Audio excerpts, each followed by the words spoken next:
الرحمن الذين يمشون على الأرض هونا وإذا خاطبهم الجاهلون قالوا سلاما والذين يبيتون لربهم سجدا وقياما والذين يقولون ربنا اصرف عنا عذاب جهنم إن عذابها كان غراما إنها ساءت مستقرا ومقاما والذين إذا أنفقوا لم يسرفوا ولم يقتروا وكان بين ذلك قواما والذين لا يدعون مع الله إلها آخر ولا يقتلون النفس التي حرم الله إلا بالحق ولا يزنون ومن يفعل ذلك يلقى أثاما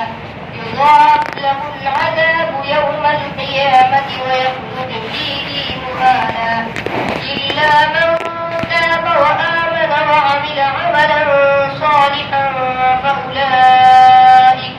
فأولئك يبدل الله سيئاتهم حسنات وكان الله غفورا رحيما ومن تاب وعمل صالحا فإنه يتوب إلى الله متابا والذين لا يشهدون الزور وإذا مروا باللغو مروا كراما والذين إذا ذكروا بآيات ربهم لم يخروا عليها صما وعميانا والذين يقولون ربنا هب لنا من أزواجنا وذرياتنا قرة أعين وجعلنا للمتقين إماما أولئك يجزون الغرفة بما صبروا ويلقون فيها تحية وسلاما خالدين فيها حسنت مستقرا ومقاما قل ما يعبأ بكم ربي لولا دعاؤكم فقد كذبتم فسوف يكون لزاما صدق الله العظيم.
والذين آمنوا أشد حبا لله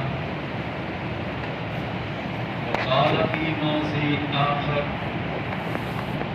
ربنا أتمم لنا نورنا واغفر لنا إنك على كل شيء قدير. صدق الله العظيم. سبحان ربك رب العزة عما يصفون وسلام على المرسلين والحمد لله رب العالمين.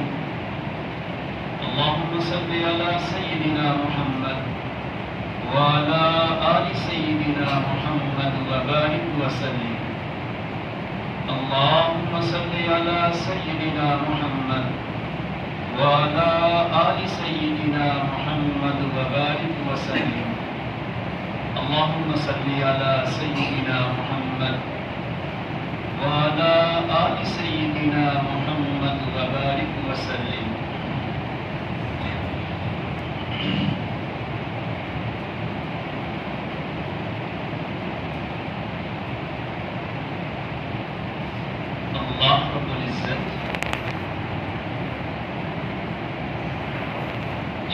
99 نام ہیں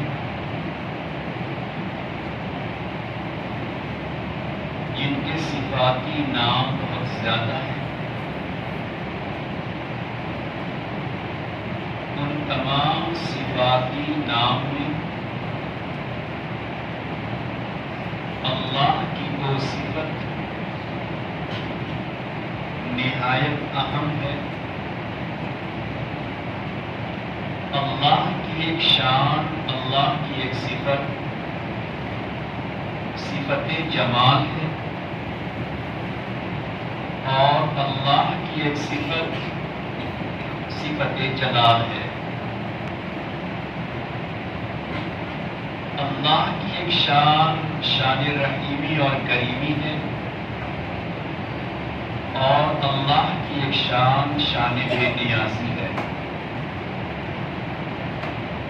اللہ کی ایک شان، شان رحمت ہے، اور اللہ کی ایک شان، شان غضب ہے. اس عالم پر، اس دنیا میں، مخلوق پر کبھی اللہ اپنی شان جلال کو دکھلاتا ہے، کبھی اللہ شان جمال کو دکھلاتا ہے. کبھی یہ کائنات اللہ کے جمال کا مظہر بنتی ہے، تو کبھی یہ کائنات اللہ کے جلال کا مظہر بنتی ہے. گویا اللہ نے اس کائنات، اس دنیا کو اپنی صفات کا مظہر بنایا، صفت جلال کا بھی مظہر بنایا، صفت غضب کا بھی مظہر بنایا، اور اللہ نے صفت رحمت اور صفت جمال کا بھی مظہر بنایا. ان تمام میں سب سے زیادہ اللہ نے اپنی شان جمال، جو اللہ کی ایک صفت، صفت جمال ہے، اس صفت جمال کا سب سے زیادہ مظہر اللہ نے انسان کو بنایا. کہ اللہ کی شان رحمت کے انسان پہ سب سے زیادہ، اللہ جمیل ہے تو اللہ کی صفت جمال، اس کا مظہر بھی سب سے زیادہ انسان. اسی بنا پر کائنات میں جتنی مخلوقیں ہیں، ان تمام مخلوق کے مقابلے میں اللہ نے انسانوں کو سب سے زیادہ کمالات سے نوازا ہے. جو کمالات دیگر مخلوق کو میسر نہیں ہیں، ایسے بہت سے کمالات اللہ نے انسانوں کو دیا. بعض ایسے کمالات جو فرشتوں کو حاصل نہیں، جناتوں کو حاصل نہیں، کسی اور مخلوق کو حاصل نہیں، ایسے کمالات سے اللہ نے انسانوں کو نوازا ہے. گویا اللہ کے کمالات اور اللہ کی صفت جمال کا سب سے زیادہ مظہر، اس کا عکس، اس کا پرتو اللہ نے انسان کو بنایا. پھر انسان کی تخلیق پر ایک نگاہ ڈالیں کہ جب اس پوری کائنات کو بنانا ہوا تو اللہ نے کلمہ کن کہہ دیا. اس کلمہ کن کے کہنے پر اپنے اپنے وقتوں پر، اپنے اپنے متعینہ دنوں میں کائنات کی چیزیں بنتی چلی گئی. یہ آسمان کلمہ کن پہ بنا، زمین ہو یا پہاڑ، دریا ہو سمندر، پرندے ہو یا جانور، یہ تمام کے تمام اللہ کے کلمہ کن کہنے پر اپنے اپنے وقتوں پہ بن گئے. مگر جب انسان کو بنانا ہوا تو انسان اب اللہ اپنی صفات کا، اپنے کمالات کا سب سے زیادہ مظہر، سب سے زیادہ ظاہر ہونے کی جگہ اللہ کو، انسان کو بنانا تھا. تو اللہ نے صرف کلمہ کن کہہ کر انسان کو وجود نہیں بخشا، بلکہ فرشتہ اوپر سے نیچے آیا، مٹی لے کر گیا، گارا تیار ہوا، اس کا بدن بنایا گیا، سکھلایا گیا، ایک مدت تک اسے چھوڑا گیا۔ اس کے بعد پھر اللہ کی طرف سے انسان کے بدن میں روح ڈالی گئی تو حضرت آدم علیہ السلام کا وجود تیار ہوا۔ تو گویا انسان کی پیدائش، انسان کی تخلیق، انسان کی بناوٹ کا انداز دیگر تمام مخلوق کے مقابلے میں اللہ نے الگ رکھا۔ جب انسان تیار ہو گیا تو اللہ کی نگاہ میں ساری کائنات کے ذرہ ذرہ، کائنات کی بڑی چھوٹی چیزیں، ان تمام کے مقابلے میں انسان اللہ کی نگاہ میں سب سے زیادہ حسین، سب سے زیادہ جمیل، سب سے زیادہ خوبصورت اللہ کی نگاہ میں انسان بنا۔ یہی وجہ ہے کہ قرآن کریم میں اللہ نے جہاں دیگر مخلوق کا تذکرہ کیا ہے، کائنات کی بہت ساری چیزوں کا تذکرہ اللہ نے قرآن کریم میں کیا ہے، وہیں جب انسان کا تذکرہ کرنا ہوا تو اللہ نے پہلے کئی بار اللہ نے قسمیں کھائی، والتین والزیتون وطور سینین وہذا البلد الامین۔ یہ اللہ نے پہلے قسمیں کھائی ہیں، اور قسم کھا کر، قسموں کے کھانے کے بعد اللہ نے کہا لقد خلقنا الانسان فی احسن تقویم، کہ میں نے انسان کو سب سے زیادہ حسین صورت میں، احسن ڈھانچے میں، سب سے زیادہ خوبصورت حبیب شکل میں نے انسان کو پیدا کیا۔ تو انسان کے حسن کو، انسان کے جمال کو، انسان کے بھلے اور خوشنما اور خوبصورت ہونے کا تذکرہ جب قرآن کریم میں کرنا ہوا تو اللہ رب العزت نے پہلے بار قسمیں کھائی۔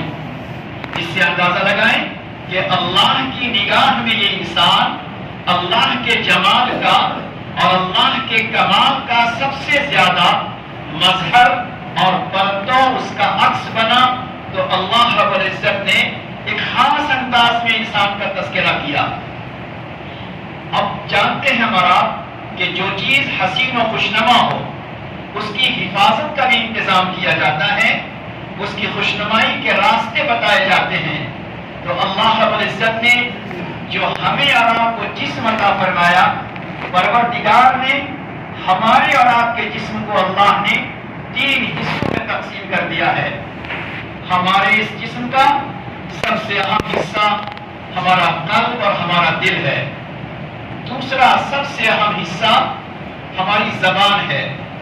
تیسرا سب سے اہم حصہ ہمارے جسم کے یہ اعضاء اور جسم کے یہ چھوٹے چھوٹے جو پارٹس پرزے ہیں، یہ پارٹس پرزے، یہ اعضاء، یہ جسم کا تیسرا حصہ ہے۔ اللہ نے جس انسان کے حسن کا، جس انسان کے جمال کا، جس کے جمیل و حسین ہونے کا تذکرہ اللہ نے قرآن کریم میں کیا، اس جسم کو اللہ نے 3 حصوں میں بانٹ دیا۔ ایک کو قلب کہتے ہیں، اور ایک کو زبان کہتے ہیں، اور ایک کے دیگر اعضاء، ہاتھ اور پاؤں، کان اور آنکھیں وغیرہ۔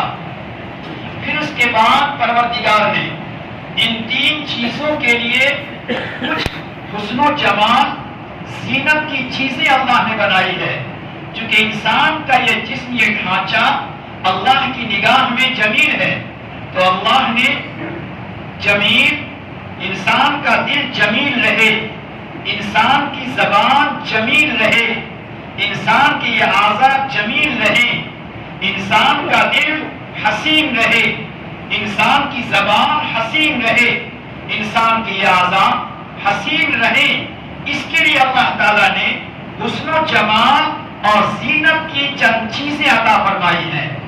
اے میرے بندے، تم میری نگاہ میں جس طرح پیدائش کے وقت حسین و جمیل ہو، اپنی زندگی میں بھی میری نگاہوں میں حسین و جمیل رہنا، مرنے کے وقت بھی حسین و جمیل رہنا، اور مرنے کے بعد جب کفن پہن کر میرے پاس آؤ تو وہاں بھی حسین و جمیل بن کر قبر میں آنا، جب قبر سے اٹھنا تو قبر سے اٹھتے ہوئے بھی میری نگاہ میں حسین و جمیل بن کر آنا، جب محشر میں ہو وہاں بھی حسین و جمیل بن کر آنا۔ تو جمیل اور حسین بننے کے لیے اللہ نے چند چیزیں ہمیں اور آپ کو عطا فرمائی ہیں۔ وہ چند چیزیں اگر ہمارے قلب میں ہے، وہ چند چیزیں اگر ہماری زبان پر ہے، وہ چند چیزیں اگر ہمارے جسم پر ہے، تو یہ سب کے سب جمیل و حسین رہیں گے۔ اور اگر وہ چیزیں قلب میں نہیں ہے، زبان پہ نہیں ہے، ہاتھ اور پاؤں اور جسم ظاہر پر وہ چیزیں اگر نہیں ہے، تو اللہ کی نگاہ میں ہمارا یہ جسم اب جمیل نہیں رہے گا، اللہ کی نظر میں ہمارا قلب یہ حسین نہیں رہے گا، بلکہ سب سے زیادہ بھیانک اور سب سے زیادہ تاریک اور اندھیرا بن جائے گا۔ پروردگار نے دل کا جمال کس کو بنایا؟ دل کی زینت اللہ نے کس کو بنایا ہے؟ دل کی زینت، دل کا جمال اور دل کا حسن اللہ نے ایمان و یقین کو بنایا ہے۔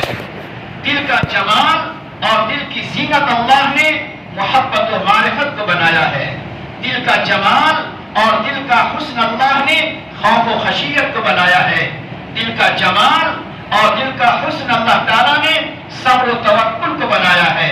دل کا جمال اور دل کی زینت اللہ تعالیٰ نے شکر کو بنایا ہے۔ گویا جس دل میں اپنے اللہ پر ایمان ہو، اپنے اللہ پر یقین ہو، جس دل میں اپنے اللہ کے ساتھ بے پناہ عشق و محبت ہو، جس دل میں اللہ کے بارے میں اللہ کے سامنے خوف اور خشیت ہو، جس دل کے اندر صبر بھی ہو، توکل بھی ہو، رضا بھی ہو، تسلیم بھی ہو، اللہ کے سامنے تواضع بھی ہو، انکساری بھی ہو اور اللہ کے سامنے خوف و خشیت بھی ہو، ایسا دل اللہ کی نگاہ میں حسین ہے، ایسا دل اللہ کی نگاہ میں باعث جمال ہے۔ اور جس دل میں ایمان کے بجائے کفر ہے، جس دل میں یقین کے بجائے شرک ہے، جس دل میں ایمان و یقین کے بجائے نفاق ہے، جس دل کے اندر محبت الہی کے بجائے اللہ سے دوری ہے، جس دل میں صبر و توکل کے بجائے بے صبری ہے، جس دل میں شکر کے بجائے ناشکری ہے، جس دل میں تواضع اور انکساری کے بجائے عجب اور کبر ہے، جس دل کے اندر ہمدردی کے بجائے دوسروں کے ساتھ بدگمانی ہے، جس دل میں صبر کے بجائے اور تحمل کے بجائے انتقام کا جذبہ ہے، ایسا دل اللہ کی نگاہ میں جمیل نہیں، ایسا دل اللہ کی نگاہ میں حسین نہیں ہے۔ اس سے پتہ چلا یہ انسان کی فطرت ہے کہ انسان ہمیشہ جمیل چیزوں کو پسند کرتا ہے، حسین چیزوں کو پسند کرتا ہے، ہر چیز میں حسن و جمال کو تلاش کرتا ہے۔ پروردگار بھی ہمارے دلوں میں حسن و جمال کو دیکھتا ہے۔ تمہارے دل میں حسن و جمال کی چیزیں ہیں یا نہیں ہیں؟ پروردگار نے کہا حسن و جمال کی چیزیں ایمان و یقین ہے، محبت اور معرفت ہے، خوف اور خشیت ہے، صبر اور تحمل ہے، تسلیم و رضا ہے، ہمدردی اور شفقت ہے، ایک دوسرے کے ساتھ شفقت و خدمت کا معاملہ ہے۔ یہ چیزیں انسان کے قلب کو جمیل بناتی ہیں۔ اور زبان، اس کے لیے اللہ تعالیٰ نے حسن و جمال کی چیزیں رکھی ہیں۔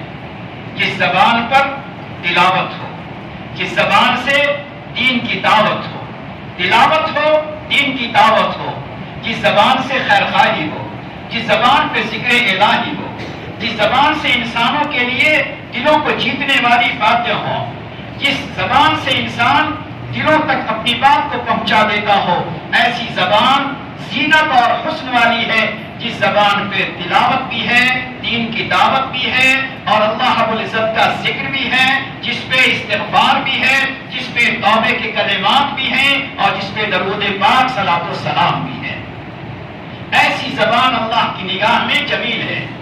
لیکن جس زبان پہ تلاوت نہ ہو، جس زبان سے اللہ کا ذکر نہ ہو، جس زبان پہ توبہ نہ ہو، جس زبان پہ استغفار نہ ہو، جس زبان سے درود پاک صلاۃ و سلام نہ ہو، جس زبان پہ دین کی باتیں، دین کی دعوت نہ ہو، ایسی زبان اللہ کی نگاہ میں جمیل نہیں ہے، حسین نہیں ہے۔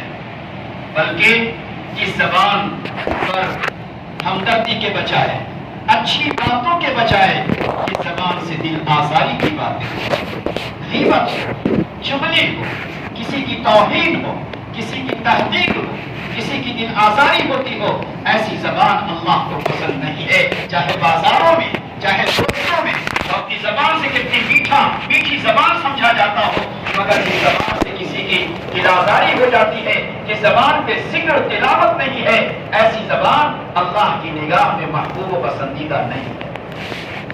اور انسان کی جو اعضاء ہے، انسان کا جو جسم ہے، چاہے آنکھیں ہوں، چاہے کان ہو، چاہے ہاتھ ہو، چاہے قدم ہو، اللہ نے اس کی زینت، اس کا جمال، اس کا حسن اللہ نے اطاعت کو بنایا ہے۔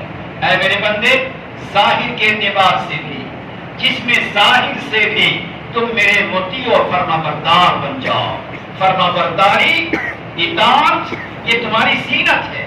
تمہاری پیشانی میرے سامنے جھکتی ہو، تیری نگاہیں غلط نہ دیکھتی ہوں، تیرا ہاتھ غلط نہ بڑھتا ہو، تیرا قدم غلط نہ چلتا ہو، پیشانی جھکتی ہو تو میرے سامنے، آنکھیں دیکھتی ہو تو قرآن کریم کو، آنکھیں دیکھتی ہو تو ماں باپ کی پیشانی کو حج عمرے کی نیت اور عظمت و محبت کے ساتھ ان آنکھوں سے تم اپنے ماں باپ کی پیشانی کو دیکھتے ہو، ان آنکھوں سے تم مسجد کے در و دیوار کو محبت سے دیکھتے ہو، ان آنکھوں سے تم روضے پاک کو یا ان آنکھوں سے تم خانہ کعبہ کو دیکھتے ہو۔ یہ تمہاری آنکھیں میری نگاہ میں زینت والی ہیں، یہ تمہارے کان دین کی باتوں کو سننے والے ہوں، یہ تمہارے کان اچھی باتوں کو سننے والے ہوں، یہ تمہارے کان غلط باتوں کو سننے والے، غلط باتوں کی طرف لپکنے والے تمہارے کان نہ ہو، یہ تمہارے ہاتھ قرآن کریم کو لینے والے ہوں، یہ تمہارے ہاتھ صدقہ و خیرات کو کرنے والے ہوں،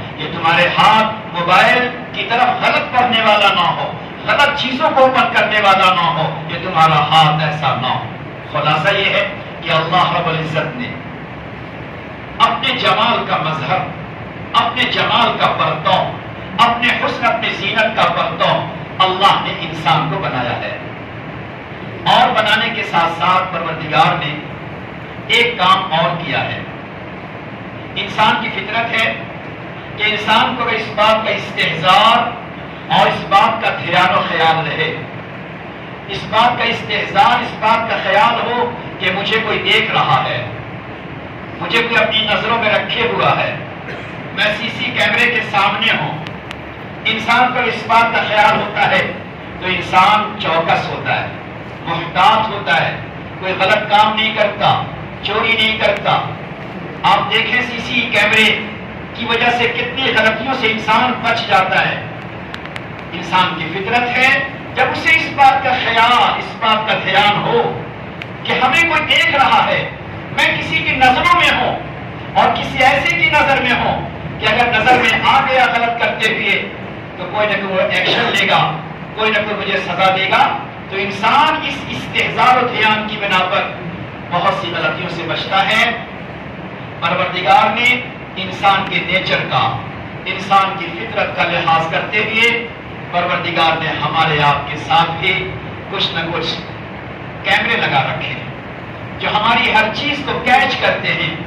اللہ رب العزت نے کہا، اے انسان، زبان سے جو بات تو کہتا ہے، اپنی زبان سے جو بات تو نکالتا ہے، ہم یہ دیکھتے ہیں کہ تمہاری زبان سے زینت والی بات نکلتی ہے یا تمہاری زبان سے کوئی غلط بات نکلتی ہے۔ ما یلفظ من قول الا لدیہ رقیب عتید۔ اے انسان، تو زبان سے جو بات نکالتا ہے، تیرے کندھے پر بیٹھا ہوا فرشتہ تیری ہر بات کو ریکارڈ کر رہا ہے۔ یہ اللہ نے فرشتوں کو ہمارے آپ کے کندھے پر ریکارڈر بنا کر رکھا ہے، وہ ریکارڈنگ کر رہا ہے۔ اور اللہ رب العزت، اگر آپ کسی سے موبائل پہ بات کرتے ہوں، اس بات کا خیال آ جائے کہ میری وہ بات ریکارڈ کر رہا ہے، تو آپ بات کرنے میں محتاط ہو جاتے ہیں۔ اگر اس بات کا خیال ہمیشہ ہو جائے کہ ہمارے کندھے پر بیٹھا ہوا فرشتہ ہماری ہر بات کو ریکارڈ کر رہا ہے، اب ہماری زبان سے غلط نہیں نکل سکتا، ہماری زبان سے غیبت نہیں ہو سکتی، ہماری زبان سے چغلی نہیں ہو سکتی، ہماری زبان سے دل آزاری کی باتیں نہیں ہو سکتی ہیں۔ ما یلفظ من قول الا لدیہ رقیب عتید۔ اور اسی طرح اللہ نے ہمارے اس جسم، ہمارے ہاتھ، ہماری پیشانی، ہمارے کان، ہمارے قدم کو اللہ نے ریکارڈر بنا رکھا ہے۔ جس جسم کو راحت پہنچانے کے لیے، جس جسم کے خواہشات کو پورا کرنے کے لیے، جس جسم کے جذبات کو پورا کرنے کے لیے ہم جائز ناجائز کو نہیں دیکھتے، یہی جسم اور جسم کا کچھ حصہ ہمارے خلاف گواہی دے گا، اور گواہی سے پہلے پہلے ہماری تمام چیزوں کو ریکارڈ کرتا ہے۔ اليوم نختم على افواههم وتكلمنا ايديهم وتشهد ارجلهم بما كانوا يكسبون۔ اے انسان، کل قیامت کے میدان میں تیری زبان پہ سکہ لگا دیا جائے گا، تیری زبان پہ مہر لگا دیا جائے گا، اس کے بعد تمہارے یہ ہاتھ، یہ تمہارے قدم، یہ جسم کی اعضاء، تم نے کیا کیا ہے، کیا دیکھا ہے، کیا کہاں گئے ہیں، ان تمام چیزوں کے بارے میں تیرا جسم ہی گواہی دے دے گا۔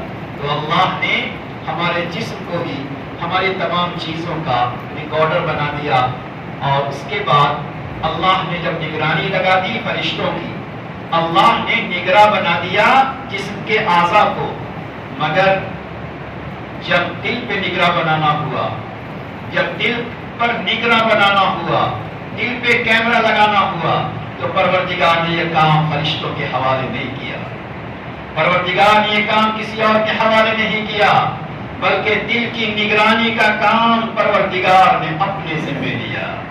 ان اللہ لا ينظر الى صورکم واموالکم ولکن ينظر الى قلوبکم۔ اے انسانوں، اللہ تمہاری شکل صورت مال و زر کو نہیں دیکھتا، پروردگار ہمیشہ تمہارے قلب کو دیکھتا ہے۔ گویا قلب کا نگراں اللہ رب العزت ہے۔ آپ سوچیں فرشتہ نگرانی کرے، آپ سوچیں جس میں ظاہر نگرانی کرے، اس کے مقابلے میں پروردگار اگر دل کا نگراں ہوگا تو پھر ہمارا کیا حال ہوگا۔ سب سے بڑا احکم الحاکمین ہمارے قلب کو رات میں بھی دیکھ رہا ہے، دن میں بھی دیکھتا ہے، خلوت میں بھی دیکھتا ہے، جلوت میں بھی دیکھتا ہے، مسجد میں بھی دیکھتا ہے، بازاروں میں دیکھتا ہے، اپنوں میں دیکھتا ہے، غیروں میں دیکھتا ہے۔ ہر حال میں میرا پروردگار ہمارے قلب کو دیکھ رہا ہے، میرے قلب میں کیا جذبات پیدا ہو رہے ہیں، کیا ارادے آ رہے ہیں، کیا خواہشات پیدا ہو رہے ہیں، کیا باتیں ہمارے دل میں آ رہی ہیں، یہ تمام باتیں پروردگار دیکھ رہا ہے۔ بہرحال اللہ رب العزت نے ہمیں اور آپ کو جو قلب عطا فرمایا ہے، اس قلب کی اللہ نے زینت بنائی ہے ایمان کو، یقین کو، معرفت کو، محبت کو، خوف کو، خشیت کو، ان چیزوں کو اللہ نے دل کی زینت بنائی۔ دل کی یہ زینت ایسی ہے کہ جب دل میں ایمان و یقین میں اضافہ ہوگا، ایمان و یقین پر انسان بار بار محنتیں کرے گا، ایمان و یقین کو بنانے کے جو راستے ہیں اس پر انسان چل کر جب اپنے ایمان و یقین کو بلند کرے گا اور اللہ کی محبت میں اضافہ کرے گا، اللہ کی معرفت میں اضافہ کرے گا، اللہ کے خوف، اللہ کی خشیت میں اضافہ کرے گا، دل کے جو اخلاق حمیدہ ہیں اس اخلاق حمیدہ میں انسان اگر اضافہ کرے گا تو اللہ رب العزت اس کی برکت سے اللہ اس کی زبان کو بھی درست فرما دیں گے، اللہ اس کی برکت سے اس کے اعضاء کو بھی درست فرما دیں گے۔ اب انسان کے دل میں ہمیشہ اس بات کا خیال رہے گا، اس بات کا استحضار رہے گا کہ اب میری زبان صحیح بولے، اب میری زبان صحیح رہے۔ کیوں؟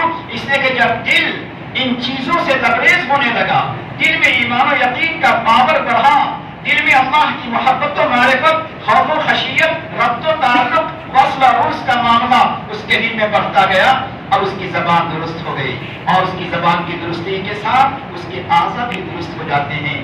اور اگر دل ان چیزوں سے خالی ہوتا ہے، ان چیزوں سے انسان کا دل اگر خالی ہوتا ہے کہ جس دل میں محبت نہ ہو، معرفت نہ ہو، تو انسان کبھی نہ کبھی گمراہ بھی ہو سکتا ہے، بڑے سے بڑے گناہوں میں انسان پڑ جاتا ہے۔ علامہ مشہور مفسر علامہ قرطبی رحمۃ اللہ علیہ، جن کی تفسیر قرطبی بہت مشہور و معروف ہے، جن کی کتاب ہے اس کا نام ہے تذکرہ، اس میں وہ ایک عجیب بات لکھی ہے کہ جس انسان کا قلب خالی ہوتا ہے، کبھی زبان سے انسان ایسی بات کہہ دیتا ہے، ایسی بات زبان سے کہہ دیتا ہے کہ وہی زبان سے نکلی ہوئی بات اسے جنت سے محروم کر دیتی ہے، جنت کے دروازے پر جا کر بھی انسان کو وہ زبان کی بات کھینچ لاتی ہے اور جہنم کا مستحق بنا دیتی ہے۔ جس قلب کے اندر خوف الہی نہ ہو، جس قلب کے اندر خوف و خشیت نہ ہو، جس دل میں اللہ کی محبت اور معرفت نہ ہو، کبھی کبھی انسان کی زبان اسے جہنم تک لے جاتی ہے. فرماتے ہیں ایک جوان بندہ اس کا انتقال ہوا. انتقال کے بعد اس کی روح کو اللہ کی بارگاہ میں پیش کیا گیا. اس کے اعمال وزن کیے گئے. دونوں پلڑے میں اس کے اعمال رکھے گئے, ایک میں اچھے اعمال اور ایک میں اس کے برے اعمال. جب وزن کیا گیا تو وزن کرتے کرتے دونوں پلڑے بالکل برابر ہو گئے. دونوں پلڑے بالکل برابر, نیکی کے پلڑے اور گناہ کے پلڑے. جہنم کا فرشتہ کہتا ہے پروردگار اسے ہم جہنم میں لے جائیں گے, اور جنت کا فرشتہ پروردگار ہم اسے جنت میں لے جائیں گے. دونوں کی باتیں ہو رہی ہیں.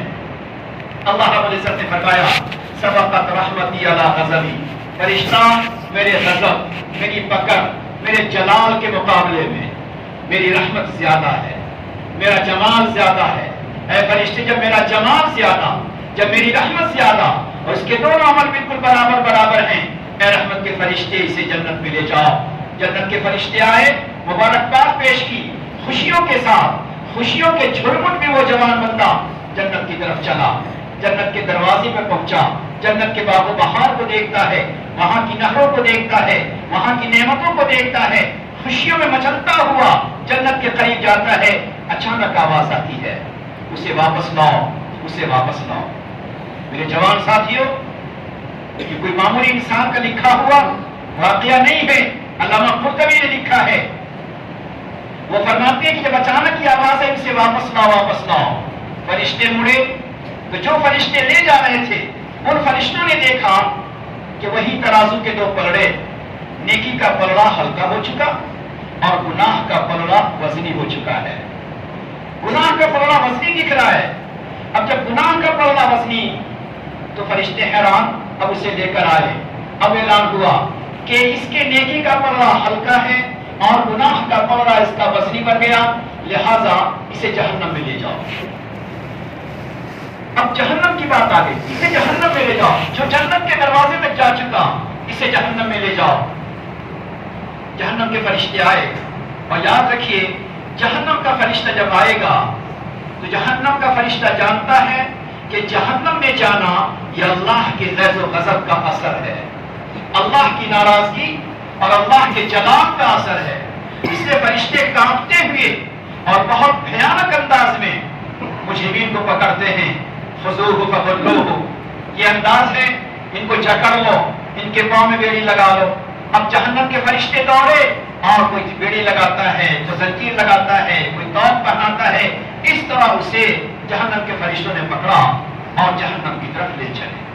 اب یہ خون کے آنسو ہوتا ہے اور کہتا ہے پروردگار مجھ سے زیادہ بد نصیب کوئی نہیں ہو سکتا, مجھ سے زیادہ بد نصیب کوئی نہیں ہو سکتا جو جنت کے دروازے تک جا کر کھینچ لایا گیا اور جہنم میں جا رہا ہے.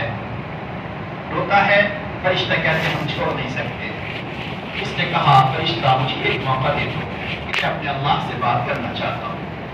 فرشتوں نے کہا ٹھیک ہے. پروردگار کی بارگاہ میں پہنچا, پروردگار کے سامنے کہا کہ پروردگار میں جنت میں جا رہا تھا اور میں نے تو دیکھا تھا کہ دونوں پلڑے ہمارے بالکل برابر ہو گئے, تو میرا کون سا ایسا عمل کہ جس کی بنا پر اب گناہ کا پلڑا وزنی ہوا اور میں جہنمی بن گیا. تو اللہ رب العزت نے کہا میرے بندے تمہارے دونوں طرح کے اعمال تھے, مگر گناہ کے پلڑے میں ایک تیرا گناہ رہ گیا تھا, ایک چھوٹا سا پرچہ رہ گیا تھا. اللہ وہ پرچہ کون سا؟ تو پروردگار نے کہا ایک مرتبہ تم نے اپنے والد کے سامنے غصے کے ساتھ اونچی آواز کے ساتھ ڈپٹ کر تم نے اپنے ابا سے بات کی تھی. تم نے اپنے ابا کا دل ایک مرتبہ دکھایا تھا, تم نے ایسی بات کی تھی جس سے تیرے والد کا دل دکھ گیا تھا, تم نے اف کر دیا تھا. تو ایک دفعہ اپنی زبان سے تم نے والد کا دل دکھایا, وہ گناہ باقی رہ گیا تھا, اسی گناہ کی وجہ سے اب تیرے جہنم میں جانے کا فیصلہ ہے. لمبا واقعہ ہے. میں عرض کرنا چاہتا ہوں کہ انسان اپنی زبان کی خرابی کی بنیاد پر, نہ معلوم کون سی زبان کی خرابی کی بنیاد پر انسان جہنم میں چلا جاتا ہے اور جنت سے محروم ہو جاتا ہے. اس لیے اللہ رب العزت نے جو ہمیں زبان عطا فرمائی ہے اس زبان کی زینت کو باقی رکھیے, اللہ کے ذکر میں, اللہ کی یاد میں رکھیے, اور پتہ نہیں کون سی بات انسان کو جنت تک پہنچا دے.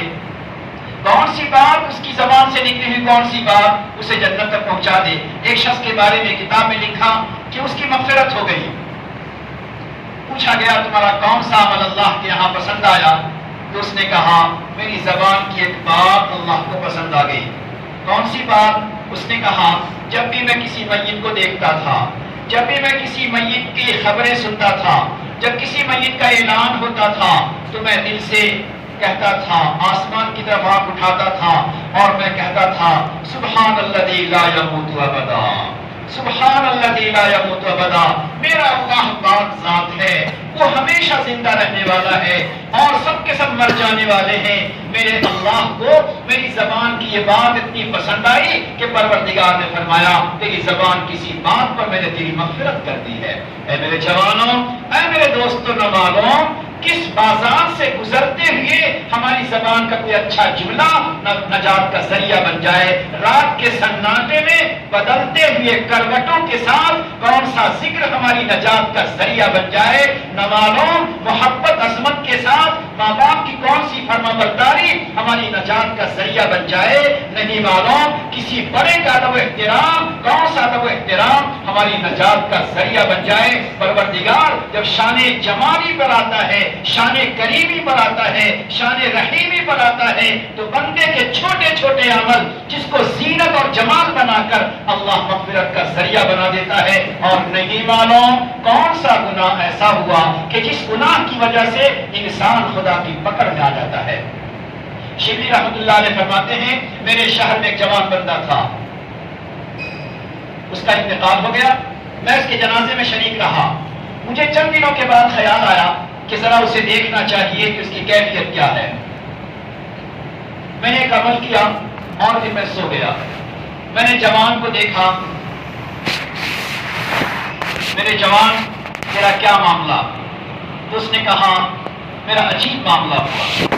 اللہ نے جنت تو دے دی، مغفرت تو ہو گئی، مگر میرا بڑا عجیب معاملہ ہوا. کہا کیا معاملہ؟ تو اس نے کہا کہ جب مجھے قبر میں لٹایا گیا اور آپ لوگوں نے مٹی ڈال کر روانہ ہو گئے تو فرشتہ آیا. فرشتے نے مجھ سے سوال کیا من ربو کا؟ میرے دل میں جواب ہے، میرے اندر جواب ہے ربی اللہ. میں بولنا چاہتا ہوں میرا رب اللہ ہے، مگر میری زبان سے جواب نہیں نکلتا. میں بولنا چاہتا ہوں، میں کہنا چاہتا ہوں، مگر میری زبان پہ جواب نہیں آتا. میں بہت پریشان ہوا کہ یا اللہ کیا میرا ایمان معتبر نہیں؟ کیا اللہ کو میرا کلمہ معتبر نہیں؟ میں بہت پریشان تھا، جواب نہیں دے سکا. پھر اس نے کہا ماں دینوں کا تیرا دین کیا؟ میں اس کا جواب نہیں دے سکا. اب میں پریشان. پھر اس نے کہا ما تقول بہذا الرجل؟ میں اس کا جواب نہیں دے سکا. اب میں حیران ہوں اور فرشتہ مجھے عذاب دینے کے لیے تیار ہو گیا، عذاب دینے کے لیے تیار ہو گیا. میں نے کہا کہ ذرا عذاب دینے سے پہلے میں ایک بات پوچھنا چاہتا ہوں. میں پروردگار سے معلوم کرنا چاہتا ہوں کہ میرے اللہ، میں تو مومن تھا، کلمہ پڑھا کرتا تھا، لیکن کیا بات ہے کہ میری زبان سے کلمہ نہیں نکلتا؟ تو اسے جواب دیا گیا میرے بندے سب کچھ صحیح ہے، مگر دنیا میں رہتے ہوئے تم نے اپنی زبان کو غلط استعمال کیا. غیبت اور چغلی کرتے تھے، ساتھیوں کی آپس میں چغلی اور غیبت کرتے تھے. اس کی بنیاد پر مجھے پسند نہیں آیا کہ قبر میں تیری زبان سے میں اپنا نام سنوں. اللہ اکبر. اندازہ لگائیں ہم اپنی زبان کو کس طرح استعمال کرتے ہیں. پروردگار نے کہا مجھے پسند نہیں آیا کہ میں قبر میں تیری زبان سے ربی اللہ سنو، محمد سنو، مجھے پسند نہیں آیا، اس لیے تیری زبان بند کر دی گئی. اس سے پتہ چلتا ہے کہ اللہ رب العزت جب پکڑ کرنے پر آتے ہیں تو نہیں معلوم کس بات پہ پکڑ آ جائے، اور مغفرت کرنے پر آتے ہیں تو نہیں معلوم کس ادا پر اللہ رحم کھا جائے. اس لیے ضرورت ہے کہ ہم اپنی زبان کو اچھی چیزوں میں استعمال کریں، اور وہ باتیں جو اللہ کو پسند نہیں ہیں ایسی باتوں سے اپنی زبان کو ہم بچائیں، اور اپنے دل کے اندر اللہ کی محبت کو، اللہ کے خوف کو، اللہ کی خشیت کو، اللہ کے رب کو، اللہ کے تعلق کو ہم اپنے دل کے اندر جمع کریں. اس کے لیے کوشش ہونی چاہیے کہ ہمارا دل محبت الہی سے بھر جائے، خوف الہی سے بھر جائے، خشیت الہی سے بھر جائے، ہمارے دل میں اچھے صفات پیدا ہو جائے، اس کے لیے ہمیں کوئی نہ کوئی کوشش ضرور کرنا چاہیے، ورنہ نہ معلوم کون سی باتیں انسان کی اللہ کو ناپسند ہوتی ہے، انسان محروم ہو جاتا ہے۔ علامہ سفیری رحمۃ اللہ علیہ حدیث کے بڑے شاعر ہیں، انہوں نے بہت اچھی بات لکھی ہے کہ پروردگار کبھی کبھی، ذرا غور سے سنیے گا، کہ اللہ ہمیشہ زیادہ تر اپنے بندوں پر رحمت کا معاملہ کرتا ہے، لیکن کبھی کبھی اللہ غصے کے عالم میں رہتا ہے۔ کل یوم ہوا فی شان، اللہ کی ہر دن الگ شان ہے، تو پروردگار اوپر اکثر و بیشتر شان رحمت میں رہتا ہے، اور کبھی کبھی پروردگار اوپر شان غضب میں رہتا ہے، غضب کے عالم میں رہتا ہے۔ اس غضب کے عالم میں کبھی گناہ ہوتا ہے، اور اسی غضب کے عالم میں اس گناہگار پر اللہ کی غضب بھری نظر پڑ جاتی ہے تو اس پر پکڑ آ جاتا ہے۔ اس لیے ہمیشہ جب گناہ ہو تو ڈرتے ہوئے ہو، اور فوراً توبہ کر لیں، کہیں ایسا نہ ہو کہ میرے گناہ بھری زبان، میرے گناہ بھری آنکھیں، میرے گناہ بھرے دل پر کہیں اللہ کی غضب والی، جلال والی نظر نہ پڑ جائے۔ اگر جلال والی نظر پڑ گئی اور خدا کی پکڑ آ گئی تو ہماری تباہی ہے۔ یہ علامہ سفیری رحمۃ اللہ علیہ بہت بڑے حدیث کے شارح، بخاری کے شارح ہیں، وہ فرماتے ہیں کہ تین انسان جو بڑے نیک تھے، عابد و زاہد تھے، بڑے عبادت گزار تھے، وہ تینوں کے تینوں حج کے ارادے سے نکلے، اور جب تینوں کے تینوں حج کے ارادے سے نکلے تو راستے میں جاتے جاتے ایک گاؤں میں پڑاؤ ڈالا۔ ان میں سے ایک بندے نے اپنی آنکھوں سے ایک عیسائی خاتون کو نظر بد سے دیکھ لیا۔ سمجھیے گا آپ اس کو، دور کر دیر تک نظر بد سے دیکھ لیا۔ یہ سب کے سب حج کے سفر میں ہیں، اور ایک کام کی غلطی ہوتی ہے، پروردگار کی شان غضب پڑی، اللہ کا جلال کا اثر ظاہر ہوا، اور دل کی دنیا پلٹ گئی۔ دو ساتھی منت سماجت کر کے رہ گئے، ان کا پاؤں پکڑ کے رہ گئے۔ ارے کس ارادے سے نکلے تھے؟ چلو یعنی اب میرا دل نہیں مانتا کہ میں وہاں جاؤں، میرا دل نہیں چاہتا کہ میں وہاں جاؤں، تو پھر چھن گئی وہاں پر۔ آج کتنے ایسے ہمارے بھائی ہیں، نمازی ہوتے ہیں، پھر کہتے نماز پڑھنے کا جی نہیں چاہتا، مسجد کو آتا ہوں جی چاہتا ہے کب مسجد سے چلا جاؤں، سجدے میں رہتا ہوں جی چاہتا ہے کتنا جلدی پیشانی کو اٹھا لوں۔ اس کا مطلب یہ ہے کہ اللہ رب العزت کی نگاہ میں ہم سے کوئی ایسا جرم ہوا، کوئی ایسی غلطی ہوئی کہ اللہ کی شان غضب ہم پہ پڑی ہے کہ وہ توفیق چھین گئی ہے، یا عبادتوں کی حلاوت چھین گئی ہے، یا سجدے کی لذت ہم سے چھین گئی ہے، اس لیے ہمارا جی نہیں لگتا۔ یاد رکھیں، اگر سجدوں میں جی نہ لگتا ہو، ذکر و تلاوت میں جی نہ لگتا ہو، خدا کے گھر میں بیٹھنے پر دل اکتاتا ہو، تو سمجھ جائیے ہمارا معاملہ کچھ اور ہو رہا ہے۔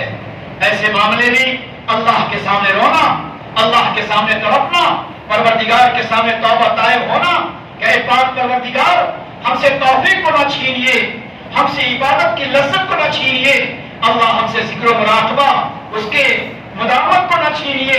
اے اللہ فضل و کرم کرتے ہوئے، پردہ ڈالتے ہوئے، مغفرت کرتے ہوئے پروردگار ہمیں اور بھی توفیق عطا فرمائیے۔ اس لیے ہمیشہ اللہ سے توفیق مانگتے رہنا چاہیے، اور اپنے جرم، اپنی غلطی پر توبہ طائب ہوتے رہنا چاہیے۔ کہتے ہیں وہ دونوں ساتھی منت سماجت کرتے ہیں، پاؤں پکڑتے ہیں، اللہ واسطے کہاں جا رہے تھے؟ کعبے کے دیدار کو جا رہے تھے، تو یہاں پر گئے، کہا نہیں، اب میرا دل نہیں چاہتا میں وہاں جاؤں، اب تیرے ساتھ چلو، میرا من نہیں مانتا، اب تو میں یہی رہوں گا۔ عاجز آ کر وہ دونوں ساتھی وہاں سے چلے گئے۔ شام ہوئی، رات ہوئی، کل کا دن آیا، تلاش کرتے کرتے اس خاتون کے گھر پہنچ گئے۔ اس کے والد سے کہا کہ میں نکاح کرنا چاہتا ہوں، تو اس نے کہا نکاح تو ہو سکتا ہے، لیکن اس کا مہر بہت مہنگا ہے، اس کا مہر بہت قیمتی ہے، بہت زیادہ ہے، تم مسافر ہو۔ اس نے پوچھا مہر کیا ہے؟ کہا مہر یہ ہے کہ تمہیں لا الہ الا اللہ کا انکار کرنا پڑے گا، تجھے اپنا کلمہ چھوڑنا پڑے گا، تجھے شہادتین کا انکار کرنا پڑے گا، دین محمدی سے برات ظاہر کرنی پڑے گی، قرآن کی توہین تمہیں کرنی پڑے گی، کعبے کا انکار تجھے کرنا پڑے گا۔ آپ سوچے ذرا، گھر سے نکلے ہیں کس ارادے کے ساتھ، کیسے پاک باز نیکوکار ساتھیوں کے ساتھ نکلے ہیں، مگر ایک جرم کی بنا پر، ایک گناہ کی بنا پر، ایک معصیت کی بنا پر پروردگار کی جب شان جلانی پڑتی ہے اور شان غضب کے دائرے میں آتا ہے، دل کتنا بدلتا ہے۔ اس نے کہا میرا دل تو اجڑ چکا ہے، میں یہ سودا کرنے کو تیار ہوں، تم جو چاہو میری زبان سے کہلا دو، میں توہین کر سکتا ہوں، میں تحقیر کر سکتا ہوں، میں انکار کر سکتا ہوں، میں کفر و شرک کر سکتا ہوں، میں اپنے نبی کا انکار کر سکتا ہوں۔ سب کچھ اس نے کیا، اس کا نکاح وہاں پہ ہو گیا۔ علامہ سکری فرماتے ہیں وہ دونوں حج کو گئے، وہاں سے لوٹے، اللہ سے بہت دعائیں کی، بہت دعا کی، کچھ زمانہ گزر گیا کہ دونوں ساتھیوں کو خیال آیا کہ چلو ذرا چل کر دیکھنا چاہیے کہ اس کا انجام کیا ہے۔ جب وہاں پہنچے، معلوم کرتے کرتے پتہ چلا کہ فلاں گھر میں اس کی شادی ہو گئی تھی، لیکن ایک ہی سال میں اس کا انتقال ہو گیا، اسی کفر کی حالت میں، اسی ارتداد کی حالت میں اس کا انتقال ہو گیا۔ تو انہوں نے سوچا کہ چلیں ذرا ان کے گھر والوں کے پاس، بیوی کے پاس چلیں، بیوی بھی تو عیسائی ہے، مگر پوچھیں اس کا حال۔ جب یہ گئے اور پوچھا تو اس نے کہا کہ ہاں وہ قرآن کی توہین بھی کرتا تھا، تمہارے قرآن کی توہین بھی کرتا تھا، ایسا ویسا سب کچھ حالات بتا دیے۔ تو یہ دونوں بے تحاشا رونے لگے، بے پناہ اللہ کے سامنے رونے لگے۔ اے پروردگار، جب تو شان جلانی پر آتا ہے اور شان غضب پر آتا ہے، پکڑ کرنے پر آتا ہے، تو اللہ انسان کو کتنا مردود بنا دیتا ہے۔ اے اللہ، میں معافی چاہتا ہوں، اللہ میں تیرے سامنے اپنے گناہوں کا اقرار کرتا ہوں۔ اس طرح وہ دونوں رونے لگے۔ تو بیوی نے کہا کیوں روتے ہو؟ تو اس کے بعد موقع ملا تو انہوں نے اپنے ایمان، توحید، نبی، قرآن، رسالت کی باتیں بتائی اور توحید کو پیش کیا کہ حضرت عیسیٰ علیہ السلام بھی اللہ کے نبی تھے، مگر دین منسوخ ہو گیا۔ پوری انہیں دعوت، توحید کی دعوت دی۔ جب توحید کی باتیں بتائی تو وہ عورت مسلمان ہو گئی، اور چھوٹا سا بچہ تھا وہ بھی مسلمان ماں کے ساتھ ہو گیا۔ علامہ سفیری فرماتے ہیں دیکھو یہاں جرأت کے ساتھ ایک گناہ ایک مسلمان کرتا ہے تو اللہ کافر بنا کر اس کو موت دیتے ہیں۔ ایک کافرہ عورت طلب کے ساتھ سنتی ہے، تو کافرہ کو اللہ مسلمان بناتے ہیں۔ یہ اللہ کی شان ہے، لہذا ہمیں پروردگار کی شان رحمت، شان کریمی کو مانگنا چاہیے، اور اللہ کی شان غضب اور اللہ کی شان فقر سے ہمیں بچنا چاہیے۔ اس لیے میرے دوستو، آج ہم اور آپ جس بازار سے گزرتے ہیں، جس جگہ سے گزرتے ہیں، جگہ جگہ پر گناہ ہی گناہ نظر آتا ہے۔ اور اب جگہ جگہ کی بات چھوڑیے، اب تو ہمارے گھروں میں گناہ کا پٹارا آیا ہوا ہے، گناہ کی مشین آئی ہوئی ہے۔ ہمارے ہاتھوں میں جو موبائل ہے وہ گناہوں کا ایک بہت بڑا پٹارا ہے۔ لہذا ہم گھر کی تنہائی میں، اپنے کمرے کی تنہائی میں، اپنے گھر کے اندھیرے میں اپنے موبائل پر کچھ دیکھتے ہیں، سنتے ہیں، تو یاد رکھیں ماں باپ چاہے نہ دیکھتے ہوں، کوئی اور چاہے نہ دیکھتا ہو، پروردگار کہتا ہے ان ربک لبالمرصاد، تیرا پروردگار گھات لگا کر تجھے دیکھ رہا ہے کہ تم تنہائیوں میں کیا دیکھ رہے ہو۔ اس لیے میرے دوستو، بہت زیادہ ضرورت ہے آج کے دور میں کہ ہمارے دلوں میں اللہ کا خوف بھی آئے، اللہ کی محبت بھی آئے۔ یہی خوف اور اسی محبت کی بنا پر ہم اعتدال کے ساتھ چل پائیں گے، گناہوں سے اپنے آپ کو بچا سکیں گے۔ بس آخری بات سن لیجئے، حضرت حسن بصری رحمۃ اللہ علیہ اس طرح بیٹھیں جیسے نماز کے اندر بیٹھتے ہیں، اور اپنے آپ کے بارے میں سوچیں، اپنے خاندان کے بارے میں سوچیں، اپنے گھر کی خواتین اور اپنے گھر کی بیٹیوں کے بارے میں سوچیں، اپنی قوم کی بچیوں کے بارے میں سوچیں کہ آج ہم کہاں جا رہے ہیں، ہمارا ماحول کہاں جا رہا ہے۔ حضرت حسن بصری رحمۃ اللہ علیہ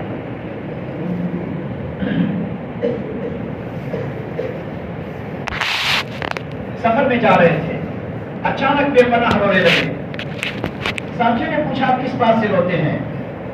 تو انہوں نے کہا کہ اچانک مجھے پروردگار کی شان غضب یاد آ گئی، اللہ کی شان فقر مجھے یاد آ گئی۔ کہا کیا مطلب؟ تو کہنے لگے کہ میں نے اپنی آنکھوں سے بعض ایسے لوگوں کو دیکھا ہے، ذرا غور سے سنیے گا، کبھی اپنی نیکیوں پر اعتماد نہ ہو، کبھی اپنے اعمال پر نگاہ نہ ہو، کبھی اپنی قربانیوں پر نگاہ نہ ہو، کبھی اپنے حج عمرے پر نظر نہ ہو، کبھی اپنے صدقہ خیرات روزے پر نظر نہ ہو، ہمیشہ اللہ کی شان رحمت پر نظر ہو، ہمیشہ اللہ کی رحمت کی امیدیں دل میں لگی ہوئی ہوں۔ انسان جب اپنے آپ پہ نظر رکھتا ہے تو اللہ کی رحمت سے نظر ہٹ جاتی ہے۔ انسان کی نگاہ جب اللہ کی رحمت پہ ہمیشہ ہوتی ہے تو اپنے اعمال اس کو بالکل چھوٹے چھوٹے نظر آتے ہیں۔ حسن بصری نے کہا میں سفر میں ہوں، مجھے ایک بات یاد آ گئی، اس لیے میں اپنے اللہ کے سامنے روتا ہوں۔ اس بات پہ کہنے لگے میں نے بچپن سے ایک شخص کو دیکھا، ایسے عبادت گزار، اس قدر عبادت گزار، ایسے نیکوکار کہ محلے کے لوگ، شہر کے لوگ ان کے پاس برکت کے لیے بیٹھا کرتے تھے، ان کے پاس برکت کے لیے بیٹھا کرتے تھے، ان سے دعائیں کیا کرتے تھے۔ مگر ایک وقت ایسا آیا کہ کون سی بات اللہ کو ناپسند آئی، اس کی کون سی بات اللہ کو ناپسند آ گئی کہ جب بستر مرگ پر وہ تھے، ابھی قوموں میں نہیں تھے، بستر مرگ پر تھے، اسی حالت میں ان کی زبان سے کفر کا کلمہ چل رہا تھا، کافرانہ کفر و شرک کا کلمہ ان کی زبان سے چل رہا تھا۔ اسی حال میں ان کا انتقال ہوا۔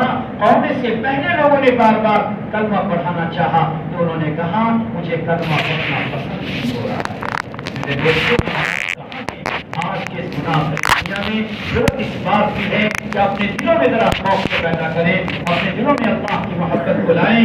یہی خوف الہی، یہی محبت الہی ہمیں اللہ کی رحمتوں سے ہمیشہ قریب رکھے گی، اللہ کے جلال، اللہ کی شان غضب سے ہمیں پکڑ کے رکھے گی۔ اس لیے ضرورت ہے کہ ہم ایسے راہوں کو اپنائیں جس سے ہمارا قلب درست اور صحیح رہے۔ جب انسان ہمیشہ علم کے راستے میں رہے گا، عمل کے راستے میں رہے گا، عمل کا راستہ اللہ تعالیٰ نے دعوت و تبلیغ کو بھی بنایا ہے، علماء کرام سے تعلق کو بھی بنایا ہے، اللہ رب العزت نے خانقاہی نظام کے ذریعے بھی اس راستے کو بنایا ہے۔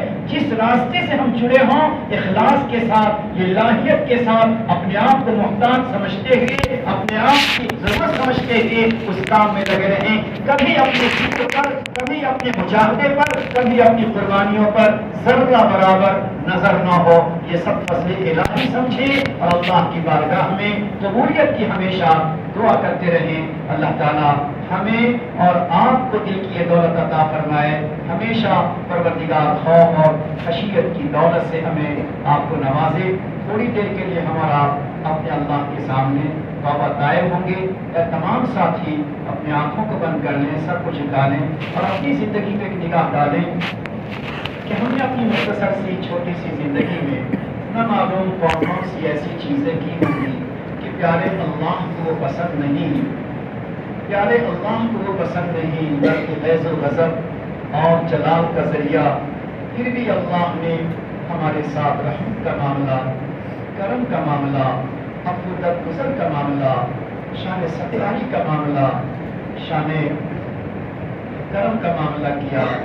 جبکہ اس سے پہلے آپ دیکھیں اللہ کے کیسے کیسے بندے، حضرت خباب بن ارد کا واقعہ آپ نے سنا ہوگا، کتنی مصیبتیں جھیلنی پڑی، زرہ بنا کر انہیں گرم گرم ریت پہ کھینچا گیا، آگ کے ذریعے ان کی کمر کو داغا گیا، کمر کی چربیاں پگھل گئی۔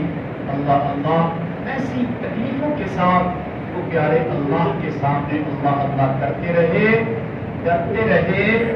جب ایک وقت آیا کہ اللہ نے خوشحالی عطا کر دی، ایسی مشقت بھری زندگی گزارنے کے باوجود جب اپنے گھر کی فراوانی کو دیکھا کہ اللہ نے مجھے نعمت پہ نعمت دے دی تو رو پڑے۔ کسی نے پوچھا خباب کیوں روتے ہو؟ تو کہنے لگے ڈر لگتا ہے کہیں ایسا نہ ہو کہ قیامت کے میدان میں اللہ ہم سے کہہ دے اے خباب تم نے جو کچھ کیا اس کا بدلہ ہم نے تجھے دنیا میں ہی نعمتوں کی شکل میں دے دیا، اب تیرے واسطے یہاں کچھ نہیں ہے۔ تو پھر میں وہاں اللہ اللہ کے سامنے کیا کہوں گا؟ سوچئے ذرا، حضرت خباب کا واقعہ بار بار ہم نے فضائل میں سنا. وہ خباب کتنا روتے، کتنا ڈرتے ہیں. حضرت عبد الرحمن بن عوف جن کے آنسو کے قطرے مسلے پہ پڑ جاتے تھے، جن کے کتنے کمالات ہیں. ایک دفعہ خادمہ نے ان کے ہاتھ میں شربت پیش کر دیا. مہمان کھا رہے تھے، غریب کھا رہے تھے، مال پہ مال صدقہ خیرات کرتے تھے، راتوں کو مسلے پر ہوتے تھے، دن میں دین کی خدمت میں رہتے تھے. مگر ایک پیالہ شربت کا ہاتھ میں آیا، آنکھوں میں آنسو آ گیا، آنسو کا قطرہ گر پڑا، ہاتھ سے پیالہ زمین پہ چھوٹا. کسی نے پوچھا کیا موقع ہے رونے کا؟ تو حضرت عبد الرحمن بن عوف نے کہا ڈر لگتا ہے کل قیامت کے میدان میں اللہ کہیں ایسا نہ کہہ دے، اے عبد الرحمن جو کچھ تم نے دنیا میں کیا میں نے دنیا میں ہی تیری نیکیوں کا بدلہ دے دیا، اب میں خدا کے سامنے کیا منہ دکھاؤں گا. اللہ اللہ، راتوں کو جاگنے والے، آنسو کے قطرے بہانے والے اور اللہ کی راہ میں سب کچھ قربان کرنے والے، کیسا خوف ہے، کیسی خشیت ہے اللہ کے سامنے. آج ہم اپنا جائزہ خدا کے گھر میں بیٹھ کر آنکھوں کو بند کر کے ذرا لے لیں. ہم نے کتنے گناہ پہ گناہ کیے، کتنی نافرمانیاں کی ہیں. انسانوں سے بچ کر، انسانوں سے نظر بچا کر نہ معلوم ہم نے کیا کیا دیکھ لیا، اور پھر بھی ہمیں اپنے بارے میں دماغ ہے ہم تو سب سے اچھے ہیں، ہم تو نمازی ہیں، ہم تو حاجی ہیں.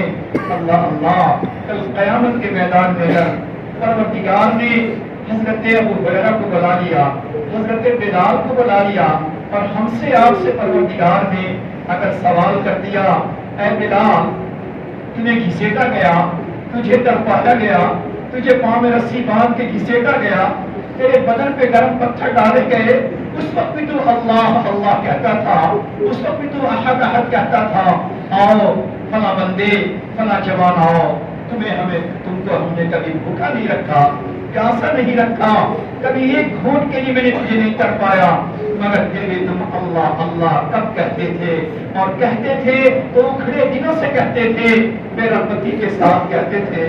اللہ ہم تو حضرت بلال کے سامنے شرمندہ ہو جائیں گے. حضرت بلال، حضرت ابو ہریرہ بھوک کی وجہ سے بے ہوش ہو جاتے تھے. اللہ ان کے سامنے اگر پوچھ لیا گیا اے لوگوں کبھی تم کو ہم نے ایک وقت کا بھوکا پیاسا نہیں رکھا؟ ابو ہریرہ کو دیکھو، راتوں کو مصلی پر روتے تھے، تڑپتے تھے، نیکیوں پہ نیکیاں ہیں پھر بھی روتے تڑپتے تھے. تم گناہ پہ گناہ تھے، تمہاری آنکھوں میں آنسو نہیں تھا. اللہ اللہ، ہم ان کے سامنے شرمندہ ہو جائیں گے. آج ضرورت ہے اپنی زندگی پہ نگاہ رکھیے، دوسروں کو نہ دیکھیے، دوسروں کے عیب کو تلاش نہ کیجیے، اپنی زندگی پہ نظر ڈالیے، اپنے دلوں کے کرتوتوں کو دیکھیے، خدا کے سامنے آنسو کے قطرے بہائیے.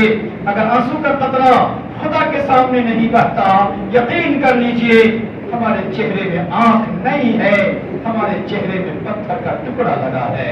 اگر دل ہلتا نہیں، دل پہ لرزہ نہیں ہوتا، دل پہ خوف نہیں آتا، سمجھ جائیے زندہ بدن ہے مگر دل مردہ ہو چکا ہے. دل میں دل نہیں ہے بلکہ پتھر کی سل لگی ہے. اللہ پروردگار ایسے دل کو کیسے قبول کرے گا؟ لہذا آج ہمارا سچے دل سے پروردگار کے سامنے توبہ کریں. میرے مولا، آپ اگر جلال میں آتے ہیں ایمان بھی چھین لیتے ہیں، نعمتیں بھی چھین لیتے ہیں، پروردگار اور کفر کی حالت میں موت آتی ہے. اے اللہ، آپ نے تو ہمیں بن مانگے ایمان دیا. حضرت بلال کو تو محنتیں کرنی پڑی، حضرت صہیب کو تو محنتیں کرنی پڑی، حضرت عزر کو تو پتھر کھانا پڑا، حضرت ابوبکر کو تو گردن میں چادر بدھوانی پڑی. اللہ، سب کو کچھ نہ کچھ کرنا پڑا. آپ نے تو بن کیے ایمان دے دیا. اللہ، اس کا تقاضا تھا کبھی گناہ نہ ہوتا، مگر میرے مولا ہم نے تیرے ہی سامنے گناہ پہ گناہ کیے. گناہوں پہ روئیے، اپنے اللہ کے سامنے توبہ طائب ہو جائیے. ارادہ کیجیے اے اللہ ہم گناہ سے بچنا چاہتے ہیں. ایک بندہ شراب پیتا تھا، چھوڑتا نہ تھا۔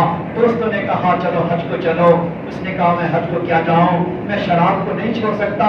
ساتھیوں نے کہا چلو شراب مت چھوڑنا، اسے تمام گناہوں کو چھوڑ دینا۔ ساتھیوں کے ساتھ پہنچا، کعبے کے دروازے پر پہنچنے کا موقع ملا، کہنے لگا اے پاک پروردگار، میں تو کہہ کر آیا تھا کہ سارے گناہ چھوڑوں گا، شراب نہ چھوڑوں گا، مگر اے اللہ تو اتنا بڑا اللہ، اتنا بڑا اللہ، تو چھوڑانا چاہے تو اللہ میں شراب بھی چھوڑ سکتا ہوں۔ اللہ کو شرابی کی ادا اتنی پسند آ گئی کہ اے میرا بندہ کہتا میں نہیں چھوڑ سکتا، تو چھوڑا سکتا ہے۔ اللہ کو رحم آ گیا، اللہ نے شراب کی نفرت ڈال دی۔ ہم بھی اگر اللہ سے کہیں میرے اللہ میری زندگی میں فلاں گناہ بالکل جڑ پکڑ چکا ہے، چھوڑنا چاہتے نہیں چھوٹ پاتا، پروردگار تو چھوڑا سکتا ہے، پروردگار تو یقیناً رحم آ جائے گا، کرم ہوگا، پروردگار ہمیں توفیق و ہمت دیں گے، گناہ ہم سے چھوٹے گا۔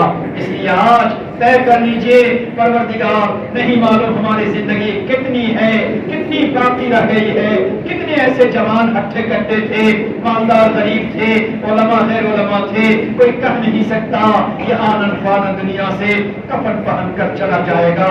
کتنے لوگ چلے گئے آج تک یقین نہیں آتا کہ ان کی موت آ گئی۔ اللہ مگر ہمیں اللہ نے مہلت دی ہے، اے اللہ اگر ہمارا نمبر لگ گیا ہوتا، نام و نشان مٹ گیا ہوتا، لوگ ہمارا تذکرہ بھول گئے ہوتے، اللہ آج تیرے گھر میں ہاتھ اٹھانے کا موقع نہ ملتا، سجدہ کرنے کا موقع نہ ملتا۔ پروردگار تو نے مہلت دی ہے، میرا بندہ کچھ سجدہ کر لے گا، کچھ آنسو بہا دے گا، کچھ توبہ کر لے گا، اس کو اور موقع دیتے ہیں۔ اللہ تو نے تو موقع دیا مگر ہم تو اور جری ہو گئے۔ اپنے گناہوں کو یاد کیجیے، خدا کے سامنے تڑپ جائیے۔ آج اس ماحول میں خدا کے گھر میں تڑپنے کی ضرورت ہے، رونے کی ضرورت ہے، آنسو کے قطرے بہانے کی ضرورت ہے۔ میرے دوستو آج یہ امت سب سے زیادہ آبزاری کی محتاج ہے، آج یہ امت سب سے زیادہ آنسو کی محتاج ہے، آج یہ امت سب سے زیادہ درد بھری دعاؤں کی محتاج ہے۔ آج یہ امت ان چیزوں سے خالی ہو گئی، ہر طرف پریشانی ہی پریشانی آنے لگے، امت کی بیٹیاں جانے لگی ہیں۔ اس لیے آج ذرا ہمیں اپنے اللہ کے سامنے ٹوٹا ہوا دل دکھانا ہے، دبدبا کی روتی آنکھیں دکھانی ہے۔ آج اگر ہمارے آنکھوں میں آنسو کا قطرہ نہیں آتا تو اللہ کے سامنے خدا کے گھر میں تڑپ جائیے، اے اللہ میری آنکھ کیسی آگ ہے، اللہ کی آنکھ کیسی، اللہ یہ دل کیسا، تڑپ جائیے اللہ کے سامنے، پروردگار اسی تڑپنے کو قبول کر لے گا۔ میں تیرے سامنے جھک رہا ہوں خدا۔ شاعری بس سمجھیے، ہر ساتھی اپنے دل کی آواز سمجھے، یاد رکھیے گا دنیا میں جو بندہ خدا کے سامنے روتا ہے محشر کے رونے سے اللہ بچاتا ہے، اور جس کی آنکھیں دنیا میں پتھر کے ٹکڑے ہو جائیں اسے وہاں خون کے آنسو رونا پڑتا ہے، فرشتہ پکڑتا ہے، یہ روتا روتا ہے، فرشتہ ایک دھول لگاتا ہے، ایک تماچے لگاتا ہے اور کہتا ہے یہاں سر جھکانے سے کیا فائدہ، یہاں آنسو بہانے سے کیا فائدہ، دنیا میں سر جھکائے ہوتے، دنیا میں آنسو بہائے ہوتے، کام بن گیا ہوتا۔ آج خدا کے سامنے آدمی کا سر جھکا دیجئے، آنسو کے قطرے بہا دیجئے۔ میں تیرے سامنے جھک رہا ہوں خدا، میں تیرے سامنے جھک رہا ہوں خدا، میرا کوئی نہیں اللہ تیرے سوا۔ سوچو جوانوں، گھر سے جوان تیار ہو کے نکلتا ہے، بیوی کا وعدہ کرتی ہے، بچہ کہتا ہے ابو شام کو فلاں لے کر آنا، مگر شام ہوتے ہوتے ابو تو کفن پہن کر آتا ہے، خون میں لت پت ہو کر آتا ہے۔ اللہ اللہ ہماری زندگی کا کیا ٹھکانا، اس وقت کون ہوگا؟ کوئی نہیں ہوگا جوانوں، کوئی ہمارے ساتھ نہیں ہوگا۔ پورا باپ اس لیے روئے گا اب میرا جوان بیٹا کہاں سے آئے گا، سامان کون رکھ کرے گا، میرا سہارا چلا گیا، اس سہارے سے جانے پر روتا ہوگا۔ چھوٹے بچے روئیں گے میرے ابو کون ہوں گے، ٹافی کون لا کے دے گا، بیوی روئے گی میرا شوہر کون ہوگا، ماں روئے گی میرا بیٹا کون ہوگا، مگر قبر میں کیا ہو رہا ہے اس پر کوئی نہیں روئے گا۔ اللہ اللہ اللہ کی رحمت کے سوا کچھ بھی نہیں۔ میں تیرے سامنے جگ رہا ہوں خدا میرا کوئی نہیں اللہ تیرے سوا. سچے دل سے اقرار کیجیے میں گنہگار ہوں میں خطا کار ہوں میں گنہگار ہوں میں خطا کار ہوں میں سیاہ کار ہوں میں سزاوار ہوں. سوچیں اس لباس میں ہم آپ یہاں رکھتے ہیں کل قیامت کے میدان میں سارے انسانوں کے سامنے اگر نام پکارا گیا حساب و کتاب بدل دیا گیا سزا کے لائق بنا دیا گیا ہم کتنے شرمندہ ہو جائیں گے. میں گنہگار ہوں میں سیاہ کار ہوں میں سزاوار ہوں میری توبہ ہے توبہ اے میرے الہ. سچی توبہ کر لیجئے. اللہ اللہ یحییٰ کلبی جنہوں نے 70 بچیوں کو دفن کیا تھا اللہ نے کل میں توبے میں ان کی مغفرت فرما دی. اللہ کرم کرنے پر آئے اتنے بڑے گناہوں کو معاف کر دے. میری توبہ ہے توبہ اے میرے الہ. مجھ گنہگار کو تو نہ دینا سزا مجھ گنہگار کو تو نہ دینا سزا. میں تو غفار ہوں تو نے خود ہی کہا میرا کوئی نہیں اللہ تیرے سوا. مان لیجیے پروردگار سے تڑپ تڑپ کر مان لیجیے کہیں ایسا نہ ہو ہمارے کندھے پر بیٹھا ہوا فرشتہ حسرت کرنے لگے مجھے کس کے کندھے پر بیٹھایا گیا اس کے آنکھوں میں آنسو کا قطرہ دینے لگے. اللہ اللہ فرشتہ بھی ہم پر افسوس کرنے لگے گا. کوشش کیجیے آج پروردگار کے گھر میں آنسو کا قطرہ بہا دیجیے. ہاتھ اٹھائیے اللہم لک الحمد کما ینبغی لجلال وجہک وعظیم سلطانک. اللہم صلی علی سیدنا محمد وعلی آل سیدنا محمد وبارک وسلم. جزا اللہ عنا محمدا صلی اللہ علیہ وسلم. اے اللہ ہمارے گناہوں کو معاف کر ہمارے خطاؤں کو درگزر کر اللہ ہماری لفظشوں کو معاف کر. اے اللہ جان کر بے جانے اللہ جتنے بڑے چھوٹے گناہ ہو گئے اللہ گناہوں کو معاف کرنا. اللہ آج تیرے گھر میں ہم اقرار کرتے ہیں اللہ اقراری مجرم بن کر ہاتھ پھیلائے ہوئے ہیں. اللہ آپ کے بوڑھے بندوں نے بھی ہاتھ اٹھا دیا ہے آنسو کا قطرہ بہا دیا ہے. اللہ آپ کے جوان بندوں نے بھی آنسو کے قطرے لے آئے. اللہ اس بات کے اقرار کرتے ہیں پروردگار ہم اتنے بڑے گناہگار اتنے بڑے خطا کار اتنے بڑے تیرے ناشکرے اے اللہ کہ ہمارے گناہوں پر اگر تو سڑکوں پہ دھسا دیتا تو ہمارے گناہ کے لیے کافی ہو جاتا. اے اللہ رات میں سوئے اندھا بنا دیتا. اللہ رات میں سوئے موٹا بنا دیتا. اللہ رات میں سوئے ہمارے ہاتھوں کو شل کر دیتا. مگر میرے مولا تو نے کتنا کرم کیا کتنا کرم کیا. اے فرشتہ اگر اس کے گناہوں کی وجہ سے میں اس کو اندھا بنا دوں صبح اٹھے گا امی ابو کے سامنے ذلیل ہو جائے گا چھوٹے بچوں کے سامنے ذلیل ہو جائے گا دوستوں کے سامنے رسوا ہو جائے گا. اس نے بڑا گناہ کیا ہوگا اس نے اس کی آنکھیں چھن گئی. اے اللہ تو نے رسوائی کا خیال کرتے ہوئے پردہ پوشی کا معاملہ فرمایا. اے اللہ جب تو نے پردہ پوشی کا معاملہ فرمایا ہے تو اللہ آج ہمارے گناہوں کو معاف فرما دیجیے. اللہ معاف فرما دیجیے. نہیں معاف کرنا پھر بھی معاف کر دیجیے. اللہ اقرار کرتے ہیں ظاہر میں تیرے بندے ہیں ظاہر میں سفید پوش ہیں. اللہ چہرے پر سنت سجی ہے اللہ سروں پہ ٹوپی ہے اللہ کپڑیاں لباس موجود ہے مگر میرے مولا اس لباس میں کیا کیا موجود ہے تو ہی جانتا ہے تو ہی جانتا ہے. اللہ اگر لباس کے اندر بندے ظاہر کر دیا اللہ پیشانی پہ کوئی تھوکنا گوارا نہیں کرے گا کوئی سلام تو کیا کرے گا بیٹھنا گوارا نہیں کرے گا. اے پیارے اللہ تو نے اپنے نبی کی لاج رکھ لے اللہ تو نے اپنے دین کی لاج رکھ لے اللہ تو نے اپنے قرآن کی لاج رکھ لے اللہ تو نے دعوت کی لاج رکھ لے اللہ تو نے مسجد کی لاج رکھ لے. اللہ ہمارے گناہوں میں پردہ ڈال دیا. اے اللہ گناہوں کو معاف فرما اللہ آج اس گناہ پر دنیا میں اس سے ہم یہ کہتے ہیں اللہ گناہ چھوڑنا چاہتے نہیں چھوڑ پاتا.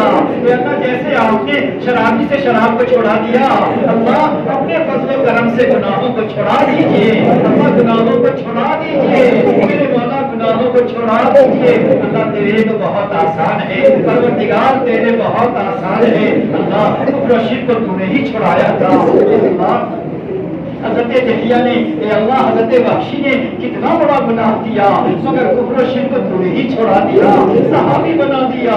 اللہ تو نے حضرت ہندا جس نے کلیجے کو چبایا, اللہ تو نے کفر و شرک سے ہٹا کر صحابیہ بنا دیا. اللہ کرم کرنے پر آتا ہے, تیری ایک نظر کی بات ہے, میری زندگی کا سوال ہے. اے اللہ آج ہم تمام ایک نظر سے دیکھ لیجئے, ایک نظر سے دیکھ لیجئے, ہماری زندگی بن جائے گی. اے اللہ ہمیں گناہوں سے بچا دے, معصیت سے بچا دے, غیظ و غضب سے بچا دے, فقر سے بچا دے, جلال سے بچا دے, عذاب القبر سے بچا دے, اچانک کی موت سے بچا دے. اے اللہ چھوٹی بڑی بیماریوں سے بچا دے, بھیڑ والی بیماریوں سے بچا دے. اے پاک پروردگار اور گناہوں کی وجہ سے جو بے برکتی آتی ہے اللہ ان بے برکتی کو ختم کرنا. کتنے گھر ایسے ہیں جہاں آگ لگی ہوئی ہے, کتنے دل ایسے ہیں جو کانٹے لگے ہوئے ہیں. ایک پروردگار سب کچھ ہوتے ہوئے گھر جہنم نما بنا ہوا ہے. پروردگار تمام گھروں کو جنت نما بنا دیجیے, تمام دلوں میں محبت عطا فرما دیجیے, ہر گھر میں خوشحالی عطا فرما, ہر گھر میں فراوانی عطا فرما, ہر گھر میں دین کی دعوت عطا فرما, ہر گھر میں تلاوت و ذکر عطا فرما, ہر گھر میں استغفار درود پاک صلوات و سلام پڑھنے کی توفیق عطا فرما. اللہ ہماری بیٹیوں کے ایمان کی حفاظت فرما. اللہ ہم اتنے گزر گئے, اللہ اتنے گر گئے, اللہ ہم اتنے گر گئے. پروردگار ایک وقت تھا تیرے بندے جس راستے سے چلتے تھے ہدایت کی فضا پھیل جاتے تھے, لوگ ایمان میں داخل ہوتے تھے. اللہ آج ایمان والے گھر میں, گھر سے قرآن والے گھر سے, حدیث والے گھر سے اللہ ہماری بیٹیاں ایمان کو چھوڑ کے جا رہی ہے. میرے مولا ایمان کے چھوڑ کے جا رہی ہے, حفاظت فرما دیجیے, حفاظت کے اسباب پیدا فرما دیجیے, ہماری بچیوں کے ایمان کو مضبوط بنا دیجیے. اے پاک پروردگار اور ہمارے صحت و سلامتی عطا فرما, ہر بیماری پریشانی سے نجات عطا فرما. پروردگار کتنے بڑے بڑے علماء, جوان ساتھی اے اللہ دنیا سے چلے گئے, یہ تیری شان حکمت تھی. اللہ ان کی مغفرت فرما, ان کے درجات کو بلند فرما. اے اللہ آپ نے ہمیں موقع دیا ہے, اللہ ہمیں ہمت عطا فرما, توفیق عطا فرما. اے اللہ عمل کو آسان فرما. اے کریم آقا یہاں جتنے آپ کے بندے یہاں موجود ہیں, بڑے بوڑھے ہیں, تو ہی جانتا ہے کون کس غم کا مارا ہے, کون کس دکھ کا دکھیارا ہے, کس کے دل میں کس کے گھر میں کون سا دکھ اور غم ہے. اللہ تو ہی جانتا ہے. اللہ ہم تیرے تسلی غلام ہیں, اللہ تسلی فقیر ہے, تیرے ہی در سے ہمیشہ مانگا ہے, تیرے ہی در سے ہمیشہ ملا ہے. اللہ آج تمام کے غموں کو دور کر دیجیے, تمام کی پریشانیوں کو ختم فرما دیجیے, باغ و بہار عطا فرما دیجیے, جائز تمنا پوری فرما دیجیے, اولادوں کو آنکھوں کی ٹھنڈک بنا دیجیے. اللہ جہاں جہاں علماء صلاح کام کرتے ہیں ان کے کام میں برکت عطا فرما. جہاں جہاں دعوت کا کام ہوتا ہے اللہ اس کے اندر برکت عطا فرما دیجیے. ہر خارجی دشمنانہ اے اللہ چیزوں سے بچاتے ہوئے اے اللہ دعوت کے کام میں مزید برکت عطا فرما. اے اللہ جو اللہ قرار دے کر کی جگہ ہیں اللہ اس کی بھی حفاظت فرما. مساجد کی مکاتب کی اہل ایمان کی حفاظت فرما. اے اللہ نبی علیہ السلام کی شایان شان آپ پہ درود و سلام نازل فرما. پڑھیے اللہم صلی علی سیدنا محمد وعلی آل سیدنا محمد وبارک وسلم برحمتک یا ارحم الراحمین. اسی طرح بیٹھے رہیں. کچھ احباب ہیں جو پہلے سے ارادہ کر کے آئے اور اگر آنے کے بعد اگر ارادہ